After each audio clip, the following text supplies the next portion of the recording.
राष्ट्रीय राजमार्ग रायपुर से देवभोग, आपने नाम तो सुना ही होगा।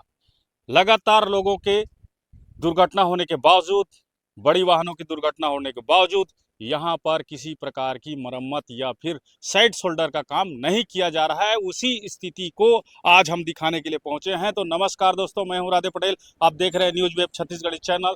ये नेशनल हाईवे 130 है, गरियाबंद जिले से लगभग 90 किलोमीटर की दूरी पर है। और ये यहाँ पर नेशनल हाईवे की बात करें तो यहाँ पर साइड शोल्डर में कुछ दिनों पहले मिट्टी का काम किया जा गया था और मिट्टी जो है वो धूल बनकर बह गई है। और लगातार यहाँ जो धान संग्रह केंद्र से ट्रकों की जो आवाजाही है लगातार जारी है। और जारी रहने के बाद जो व्यस्ततम नेशनल हाईवे 130 सड़क है, वो सड़क जो है टर्निंग भरा है, मोड़ भरा है। मोड़ भरा रहने के कारण जो ओवरलोडेड गाड़ियां हैं वो साइड शोल्डर में मिट्टी नहीं होने के कारण, खाई होने के कारण झुक जाती है। झुक जाने की वजह से जितनी तकलीफ और जितना माल का नुकसान अभी लगातार देखने को मिल रहा है, जो धान से लदी जो ट्रक हैं वो टर्निंग में जब दो गाड़ियां आमने सामने होती है तो जो चालक है मजबूरी वश किनारे की ओर उतारता है। उतारने की वजह से उसकी जो वाहन है वो पलट जाती है। उस स्थिति को आप देखेंगे कि आज सुबह सुबह लगभग 7 बजे के आसपास ये जो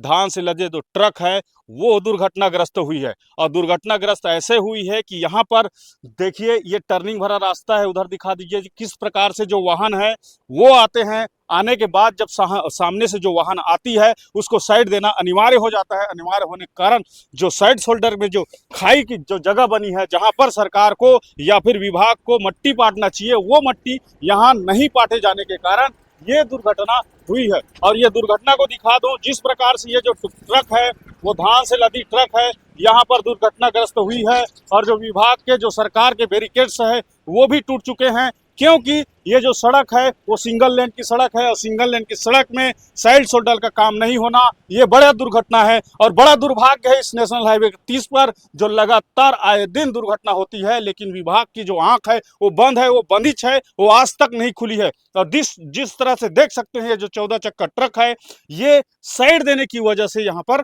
पलटी हुई है। और पलटी होने के बाद माल का भी नुकसान हुआ है और ये जो ट्रक है उनका भी नुकसान हुआ है। दादा ये बताएंगे, चालक सही है? चालक सही है। चालक सही, सिर्फ माल और ट्रक का नुकसान हुआ। माल और ट्रक का नुकसान हुआ है। क्या कारण रहा होगा? ये एक साइड देने के चक्कर में है। जी क्या है, यहाँ मिट्टी नहीं है, लापरवाही, शासन की लापरवाही है, शासन प्रशासन की लापरवाही है। जी जी। टोटल इसके नाम से क्या है, गाड़ी आए दिन एक्सीडेंट दुर्घटना होते जा रहे।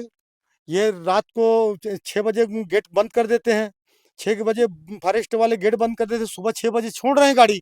उसके बाद में क्या है, रोड दिखता नहीं, टर्निंग दिखता नहीं है। लाइट में जितने रात को गाड़ी चलाएंगे ना तो रात में दिखता है, लाइट चलाने गाड़ी चलाने दूर से दिख जाता है। ये तो दिन को चलाने से क्या, पिकअप आ रहे हैं, मोटरसाइकिल वाले आ रहे हैं, ट्रक आ रहे हैं, वो दिखता नहीं। इसी नाम से दुर्घटना बढ़ रही है।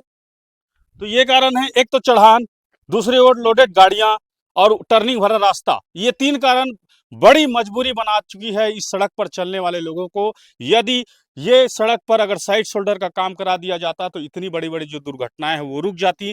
क्योंकि ये सकरा रास्ता है और टर्निंग भरा रास्ता होने की वजह से कई परिवार के जो मुखिया हैं वो तक यहाँ दुर्घटनाग्रस्त हुए हैं। तो ये देखें कि जिस प्रकार से ये जो सड़क है, यहाँ पर अगर आप भी अगर आएंगे या फिर सरकार के कोई भी नुमाइंदे अगर आएंगे तो देखेंगे कि किस प्रकार से यह जो सड़क है नेशनल हाईवे 130, जिसका मरम्मत अति आवश्यक है और क्यों नहीं किया जाता। विभाग के द्वारा तो बड़े बड़े बिल वाउचर बना दिए जाते हैं, मट्टी पाट कर बिल वाउचर बना दिए जाते हैं और सड़क मरम्मत का जो काम है वह आज तक अधूरा पड़ा है। इस वजह से ये जो बड़ी बड़ी दुर्घटनाएं होती है, यदि सरकार हमारी खबर देखे तो इस ओर ध्यान दे कि जिस प्रकार से चालक जो है किसी परिवार का मुखिया है, वो जिम्मेदार व्यक्ति है जो अपने परिवार को पालता पोसता है, वो इस ट्रक को चला रहा है। और तो गनीमत है कि वो चालक सुरक्षित है। लेकिन कई जगहों पर देखा गया है कि चालक तक की जान चली गई है और ऐसी ही दुर्घटना को अंजाम दिया जा रहा है इस सड़क की ही वजह से। और महत्वपूर्ण बात यह है कि इस सड़क पर जो साइड शोल्डर का काम है वो करा दिया जाए। हम निवेदन करते हैं सरकार से कि यहाँ पर कई जिंदगियां हैं जो वो बच सकती हैं। तो यहाँ पर ये साइड शोल्डर का काम कराना अति अनिवार्य हो चुका है। तो ऐसे ही हमारे छोटे बड़े खबरों को देखने के लिए हमारे चैनल को लाइक, सब्सक्राइब, शेयर कीजिए। आगे भी हमारे खबरों के साथ बने रहे। धन्यवाद।